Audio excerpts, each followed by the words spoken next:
morning's hearing could be the only opportunity the Democratic senators have to question a top Trump official about the truly disastrous bill Republicans are writing behind closed doors.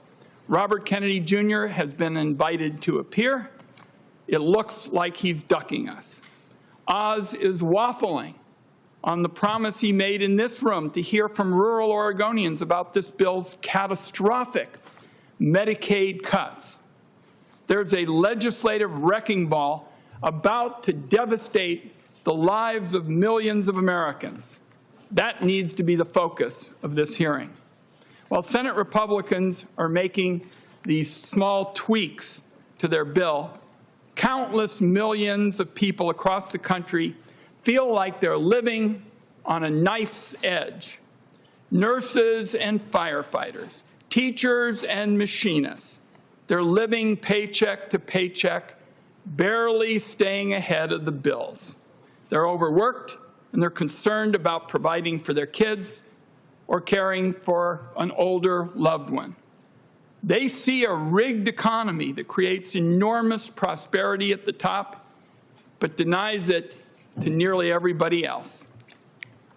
The plan Donald Trump and Republicans are scrambling to pass is going to do virtually nothing for them.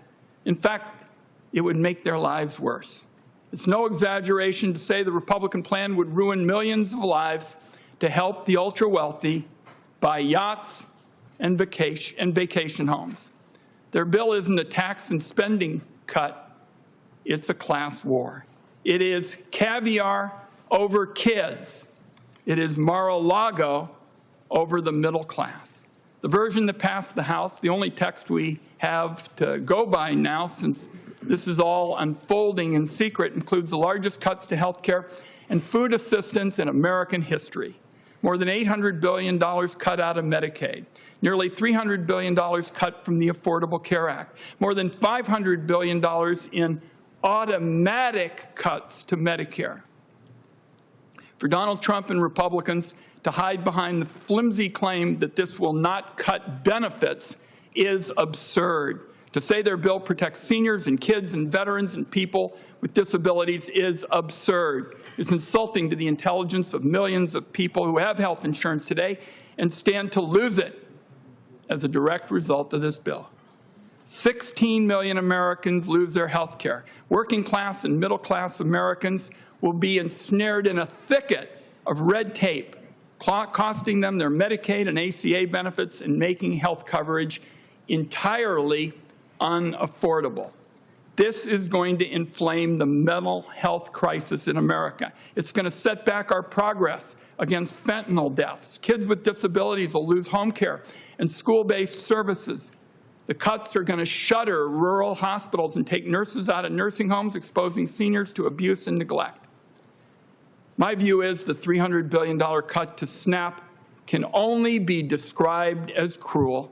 2 million kids lose some or all of their food assistance they receive today. It's just unthinkable that elected leaders in a country as rich as ours would knowingly inflict hunger on millions of kids. It'll set those kids back for years and years. A new study on the health issue found that the bill will cost thousands and thousands of lives, preventable deaths each year. Why make that choice? Why ruin all these millions of lives by stripping away their health insurance and jacking up the cost of living? To pay for handouts to big corporations and the wealthy? That is an awful choice that Donald Trump and Republicans have made. The bill gives big corporations $1 trillion in new tax breaks, and they're hiding the cost once again with budget gimmicks.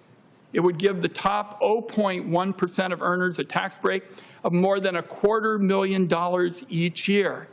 Looking just at the tax changes, the typical lower-income family would be lucky enough to cover groceries for a week in the Republican plan. 14 million families, particularly those of modest incomes, are going to get a tax increase. And when you factor in the Medicaid cuts, the food assistance cuts, and the tariffs that the Secretary who joins us today once denied American families would not pay, Nobody outside the fabulously wealthy is going to benefit from the tax changes at all. That overall Trump agenda is a big net loser for the vast majority of Americans. That's not tax reform. That's not a spending cut. That is a class war. Millions of atypical families will be made worse off, and tens of thousands of people will die preventable deaths each year to pay for tax breaks for corporations and the very rich. That's what Republicans have to offer. So this committee has a chance now to have a serious debate.